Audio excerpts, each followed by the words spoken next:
1947 চনত নিউফিল্ডে অনুষ্ঠিত হোৱা অসম সাহিত্য সভাৰ 41 সংখ্যক অধিৱেশনৰ সফল সামৰণিৰ পাছতেই বিভিন্ন জাতি ধৰ্মৰ লোকৰ মিলনথলী স্বৰূপ নিউফিল্ডৰ পাৰ্শ্বৱৰ্তী অঞ্চলটিক সামৰি সাহিত্য নগৰ সাহিত্য সভা নামেৰে এখন শাখা সাহিত্য সভা প্ৰতিষ্ঠা কৰে।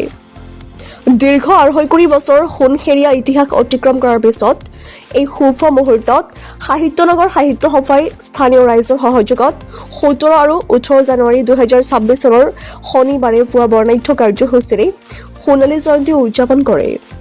সোণালী জয়ন্তী উদযাপনৰ দিনা পুৱা ঠিক 9 বজাত 48 গৰাকী বিশিষ্ট ব্যক্তিৰ দ্বাৰা 48খন পতাকা উত্তোলন কৰা হয়। পতাকা উত্তোলন কৰে সাহিত্য নগৰ সাহিত্য সভাৰ ভাৰপ্ৰাপ্ত সভাপতি মেজবাহুল হুদা আৰু সোণালী জয়ন্তী উদযাপন সমিতিৰ সভাপতি নৃপেন্দ্ৰ কুমাৰ ডেকাই। পতাকা উত্তোলনৰ পাছতেই সভাই সাহিত্য সভাৰ প্ৰয়াত সদস্যসকলৰ স্মৃতি তৰ্পণ আৰু শ্ৰদ্ধাঞ্জলি অনুষ্ঠান অনুষ্ঠিত কৰে। ইয়াৰ লগতে বন্তি প্ৰজ্বলনৰ মাধ্যমেৰে অনুষ্ঠানটোক গাম্ভীৰ্য আৰু আধ্যাত্মিক মৰ্যাদা প্ৰদান কৰা হয়। শ্ৰীপাঝৰৰ পৰা সংবাদদাতা অমৰজ্যোতি নাথৰ ৰিপৰ্ট, ডিজিটেল আসাম লাইভ। আমাৰ সাহিত্য নগৰ সাহিত্য সভাৰ সোণালী জয়ন্তীৰ এই কাৰ্যসূচীৰ সংক্ৰান্তত আজি আমাৰ 50জন ব্যক্তিয়ে সোণালী জয়ন্তীৰ 50খন পতাকা উত্তোলন কৰিলে। গতিকে এনেধৰণৰ কাৰ্যসূচী আৰম্ভ হৈছে। ইয়াৰ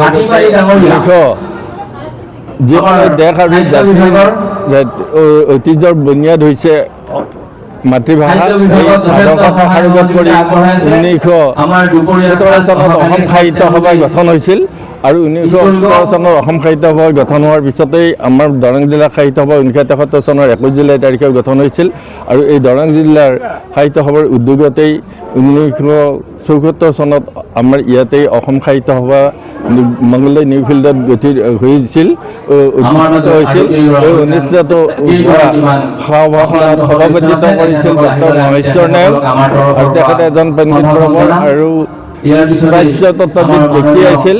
তাৰ পিছতেই আমাৰ 1974 চনৰ শেষৰ ফালে আলোচনাক্ৰমে আৰু 1975 চনত আমাৰ সাহিত্য নগৰ সাহিত্য সভা গঠন হৈছিল। এই সাহিত্য নগৰ সাহিত্য সভাৰ 1975 চনৰ পৰা আজি 2025 চনলৈকে 50 বছৰ অতিক্ৰম কৰিলে আৰু সেই অনুযায়ী 50 বছৰৰ কাৰ্যসূচীত আজি আমাৰ সোণালী জয়ন্তী উদযাপন কৰিবলৈ বিচৰা হৈছে।